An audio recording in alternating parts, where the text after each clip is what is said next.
This is Kavita Kusuma from Record Millet. ఈ రోజు మనము పోషక విలువలు ఉన్న అత్యంత పోషక విలువలు ఉన్న ఒక సి విటమిన్ ఎక్కువగా ఉండే ఆమ్లా క్యాండీస్ ఎట్లా తయారు చేసుకోవాలనే విధానాన్ని చూపిస్తాను మీకు. ఇది మేము ఒక 3 months బ్యాక్ తేనెలో తయారు చేసాము అన్నట్టు. తేనెలో నానబెట్టేసి చేసాము. ఫస్ట్ వచ్చేసి ఇలా ఉంటుంది మనకు ఉసిరికాయ, ఇలా ఉంటుంది. ఈ ఉసిరికాయని కొంచెం ఆవిరిలో పెట్టేసుకొని ఒక 15 నిమిషాలు ఆవిరిలాగా వచ్చేస్తుంది. ఆవిరిలా తీసేసి కొంచెం వాటర్ అంతా పోయాక దీన్ని మనం తేనె ఉంటుంది కదా, తేనెలో 3 months వరకు నానబెట్టేసేసుకొని తర్వాత మనం తీసేసుకొని ఇలా తినొచ్చు.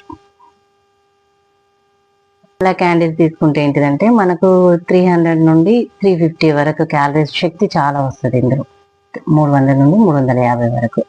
పిండి పదార్థాలు మాత్రం ఇందులో 72 గ్రాములు ఉంటాయి. 72 గ్రాముల పిండి పదార్థాలు ఉంటాయి. మళ్ళీ ప్రోటీన్ వచ్చేసి 2 గ్రాములు ఉంటుంది. ఇలా చేసుకోవచ్చు. ఫైబర్ వచ్చేసి మనకు 8.3 గ్రామ్స్ ఉంటుంది. 8.3 గ్రామ్. విటమిన్ సి ఎక్కువగా ఉంటుంది ఇందులో. 150 మిల్లీగ్రాములు ఉంటుంది ఇందులో.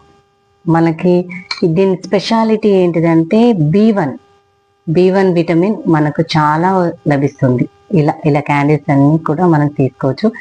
దీనివల్ల గుడ్ కొలెస్ట్రాల్ పెంచడానికి మనం ఉపయోగపడుతుంది. చర్మం కింద ఉండే కొలాజిన్ మిషన్ చాలా హెల్దీగా చేయడానికి. విటమిన్ సి లేకపోతే చర్మం మొత్తం ముడతలు పడడం, ఎక్కువగా ఏజ్ ఉన్నట్లు కనిపిస్తూ ఉంటుంది.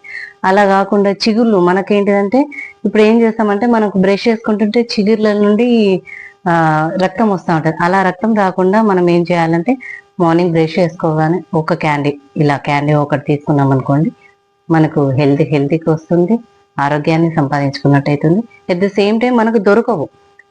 సడన్ సీజన్లో మాత్రమే, ఒక సీజన్లో మాత్రమే దొరుకుతాయి. కాబట్టి దీన్ని సేవ్ చేసుకునే విధానం ఇలా మనము తేనెలో కానీ బెల్లంలో పాకంలో వేసుకోవడం కానీ చేసుకోవచ్చు. Thank you friends.